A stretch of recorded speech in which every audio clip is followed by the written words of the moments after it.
Hello and welcome to Asia Now. So you may have noticed I'm standing here in a bit of a different kind of room. So if you want to see a quick tour of the cinema room, I'm going to spend my Saturday in. Stick around to the end of the video. I'll show you guys what I'm talking about. In this video, I'll tell you about a foreigner rescued by Cebu group after his Filipino girlfriend abandoned him, leaving him hopeless. I should say hopeless and homeless. Suspect from yesterday's wild carnapping incident in General Santos, Philippines, arrested. Two separate vloggers in the Philippines and in Bali are in hot water. Stick around to find out why. And wait till the end of the video where I'll show you the most gangster shit you've seen all week. Let's jump straight into our main story. This man rescued yesterday is an American citizen who has been living on the streets of Cebu City for several years. According to those who knows about his story, he was abandoned by his girlfriend and is now struggling with addiction. We are grateful to Cebu City Mayor Nestor Archibald for recognizing Bai Foundation and Safe Haven's advocacy and for supporting our compassionate, Christ-centered approach to caring for those who are lost, wounded, and broken, says one official. So it looks like a couple of groups have come together with help of the Cebu City Mayor to get this person off the streets. Yeah, this is nothing new. I've covered this. Actually, I've been covering these stories for the past couple months on my other channel, Living Abroad, letting you guys see what's exactly going on in Cebu and how you can never end up in that position. So if you guys want to check out more stories about how not to be homeless, some tips and whatnot, you can check out Living Abroad. But I'm glad somebody came to his rescue. Hopefully they can wean him off his addiction and maybe even get him back to his home country, to the U.S., we can have proper welfare and other programs to assist him. Going on to our next story. So a coordinated police operation in General Santos City on December 5th led to the quick arrest of a carnapping suspect. Authorities received a report about a stolen SUV and verified its identity through CCTV. Multiple police units launched a hot pursuit and intercepted the vehicle in Barangay Fatima, arresting the suspect without incident. The vehicle and suspect were transferred to the appropriate station. Now they say quick response and fast apprehension, but if you guys saw the video I released yesterday, it was anything but anything they described. Actually, a lot of people, pretty much every single comment was pointing out the, let's just say, the tactics of the police. If you haven't seen that video or know what I'm talking about, I recommend checking out that 8-minute video. It's quite different, probably, from the country you're coming from. Let's go to Bali now, a British online content creator. Let's just say she works for the adult section of the internet, known as Bonnie Blue, has reportedly been detained in Bali in connection with mobile filming project involving young adults. Local authorities say she was taken into question over alleged violations related to content regulations, and she may face possible deportation. She was seen inside a police station on Friday after officers brought her in for inquiry. Police stated that her mobile filming activity was considered illegal under local rules. Blue is said to be have rented a van on the island to create material for a subscription-based platform featuring young adult participants. She had recently bang bust, bro. Let's just say it. She going around picking up dudes to smash her in the van while she films it. Okay, so if you are an adult living in the last 20 years and online at any point, you know what I'm talking about. Okay, so listen, what?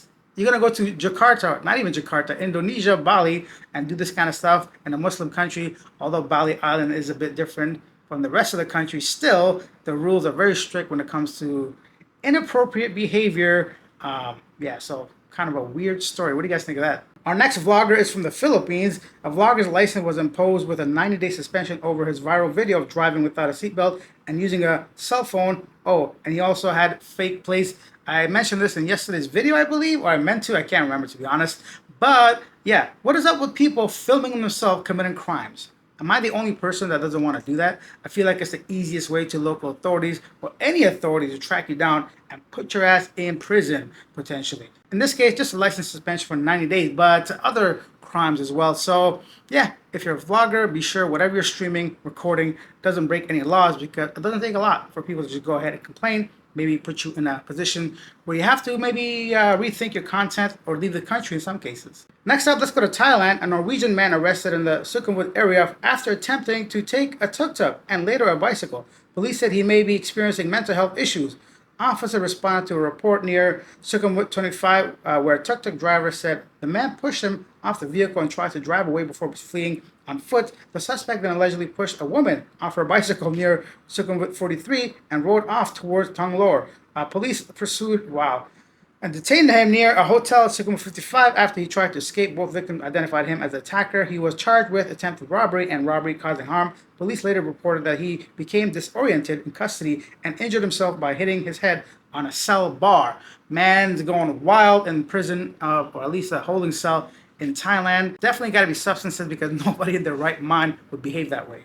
Next up in a wild story, so flight makes a U-turn after passenger argues with crew for not being able to sit next to his girlfriend. The problem with the man began during boarding when, unhappy with the seat he had been assigned, he complained to the flight crew. A report from the Associated Press said that he wanted to exchange seats with a passenger who was seated beside his girlfriend. The passenger, however, declined to swap seats. The flight attendant then told the man that he would have to stay in his assigned seat for the flight, which was supposed to take 3 hours. However, the man would not stop arguing with the flight crew. According to the other passengers on the flight, this kept on going for nearly 2 hours after the plane left Narita. So, firstly, I will have to question what do you mean? So, the flight's 3 hours, the man argued for 2 hours, then he turned around and came back to Japan? How does that make sense? Isn't it faster just to go where you're supposed to go and it'll take half the amount of time? Plus, you're not delaying every other passenger on the plane because of one insecure man. Now let's get to this guy's behavior. Guy, when you book your flight, you have the option to pay a little extra to choose your seats. And if you're that insecure or jealous or mental issue you got that you have to sit next to your girlfriend in a 3-hour flight or on a 3-hour flight, then I suggest you pay a little $5, $20, $30 extra to get that seat assigned by yourself. Secondly, if that's such an important issue to you, when you're actually getting your tickets assigned, you just let the person know, can you please seat us together? I've never had that fail. They will do that. It's a normal situation.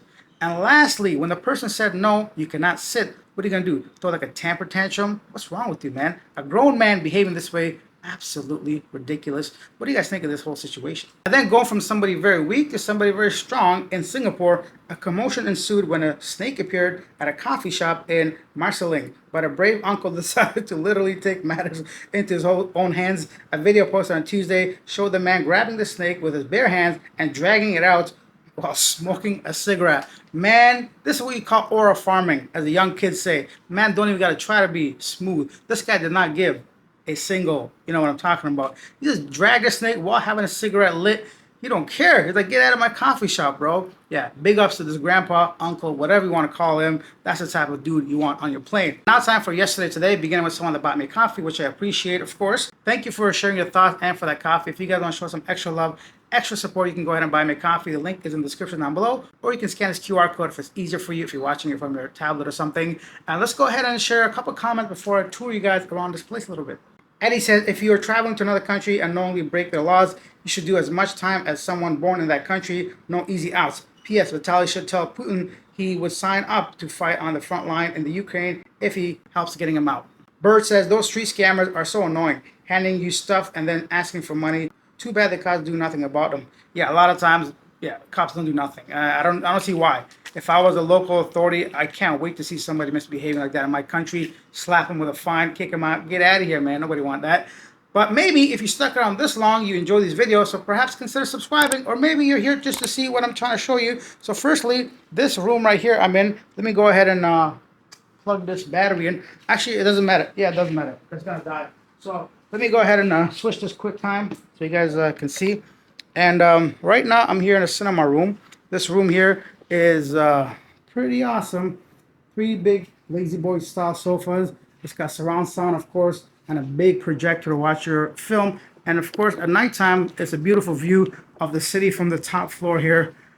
You can look down and the lights come on, which is a great, excellent view of the city. It's kind of cool to watch a movie. So I'm going to spend my Saturday, the next 4 hours or whatever in here, and edit my video, then go ahead and watch a movie. So this room is easily, you just simply log onto the app from the building, and it's usually empty. I'm usually the only one in here. Well, nobody comes with you, obviously. You actually rent this for yourself. My point is, like, the schedule, the slots are usually empty. It's completely free. It's always clean, and I don't have to worry about my neighbors to go blast this, movie. And if you actually go outside over here, I don't know if you guys can see. That's the co-working space. So it's got a bunch of rooms separated. You can work from there. They got in the evening you want to have a drink. We got a nice sofa up in here. Once again, the sky view, that ain't not bad. And I've shown you guys the pool before, but there's also an open area like a garden. There's also a rooftop over there you can go, or if you just want to swim.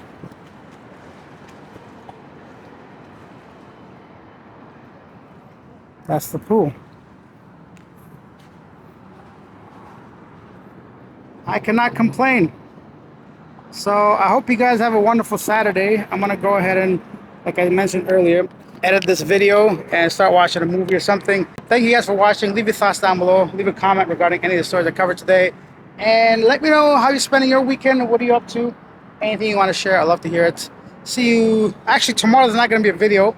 I'll do a live stream. So join me around 9 a.m. or 10 a.m. Philippines time. And we'll talk about the dual citizenship stuff going on between the U.S. considering disallowing dual citizenship. And what could that mean for most Filipinos? Anyways, I'm burning up. I'll see you guys later. Bye.